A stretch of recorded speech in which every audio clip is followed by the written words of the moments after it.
Bashkia e Shkodër përmes Drejtorisë së Përgjithshme të Mirëmbajtjes së Objekteve Publike ka nisur punën për rikonstruksionin e 2 shemeve të banesave të komunitetit rom. Nga kjo ndërhyrje përfitues janë 27 familje. Ditën e sotme dhe të dieshme që janë bërë punimet e shtrimit me beton për 27 familje. Patjetër ka qenë domosdoshme shtrimi i tyre sepse dyshemet kanë qenë të prishura. Dhe prandaj është bërë ndërhyrja e punimeve.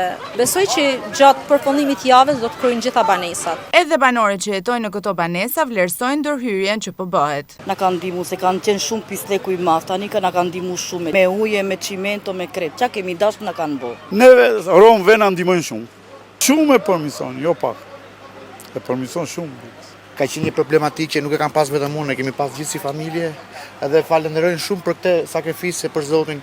Na kanë heru, domethënë nuk dim se si ta falenderojmë. Kjo ndërhyrje vjen si përgjigje e drejtë për drejtë e Bashkisë Shkodër ndaj kërkesave të komunitetit rom, duke treguar vëmendje për përmirësimin e kushteve të tyre të jetesës.